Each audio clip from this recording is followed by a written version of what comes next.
గాజువాక పెదగంట్యాడలో మేఘన అనే యువతపై ప్రేమోన్మాది దాడి చేసిన సంగతి తెలిసిందే.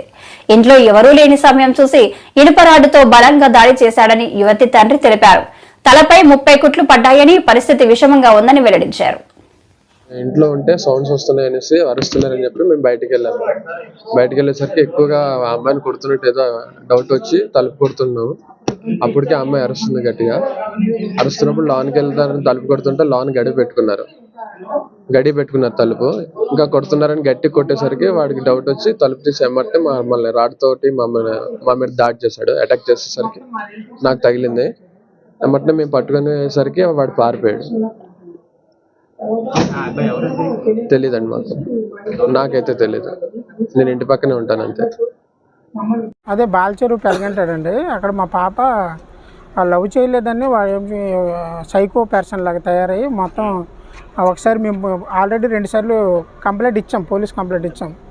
వెళ్తే అక్కడ నుండి తర్వాత ఆయన సైబర్ క్రైమ్కి కూడా మేము అక్కడ నుండి వెళ్ళాం. అంటే బూత్ బొమ్మలు, అంటే పోర్న్ వీడియోస్ మార్పింగ్ చేసేసి మా రిలేటివ్స్ అందరికీ పెట్టడం వల్ల బాగా స్ట్రెస్ అయిపోయింది పాప. ఆ తర్వాత అక్కడ నుండి మేము పోలీస్ స్టేషన్ కంప్లైంట్ ఇచ్చిన తర్వాత ఎస్ఐ గారు కూడా మాట్లాడినా కూడా తర్వాత ఆయన మళ్ళీ ఇప్పుడు వచ్చేసి చంపేయడానికి ప్రయత్నం చేశాడు. మొత్తం అంతకుముందు పరిచయం ఉందండి. లవ్ చేస్తానని చెప్పేసి హరాస్మెంట్ చేశాడు.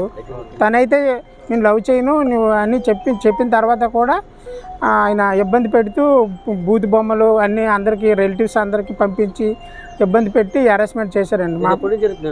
ఇది ఒక 8 months 12 months అదే స్టేషన్ కంప్లైంట్ 2 సార్లు ఇచ్చాము. మార్పింగ్ చేసి అంటే పోర్న్ వీడియోస్ ఉంటాయి కదా, అందులో తను వేరే వాళ్ళతో ఇచ్చేస్తున్నట్టు అలా కూడా పెట్టాడు సార్. ఈరోజు ఏం జరిగింది?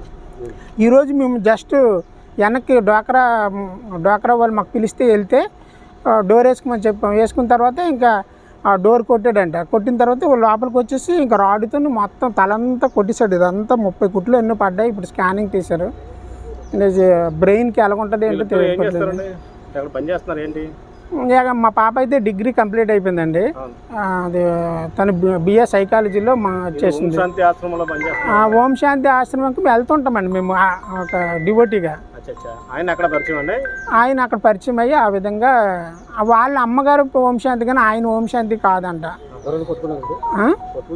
అని పట్టుకోవడానికి ఇప్పుడు పోలీసులు అన్ని టీములు తిరుగుతున్నాయి కానీ ఇంకా దొరకలేదు. మాకు కొద్దిగా న్యాయం జరగాలని కోరుకుంటున్నాం. ఎందుకంటే ఆయన నుండి థ్రెడ్ అయితే ఉంది మాకు. 2 సార్లు కంప్లైంట్ ఇచ్చాం. తర్వాత సైబర్ క్రైమ్కి ఇచ్చాం. అయినా మాకు ఇప్పుడు ఇలా జరిగింది. మరి నెక్స్ట్ ఏం జరుగుతుందో మాకైతే చాలా భయంగా ఉంది. నిన్న ఫాదర్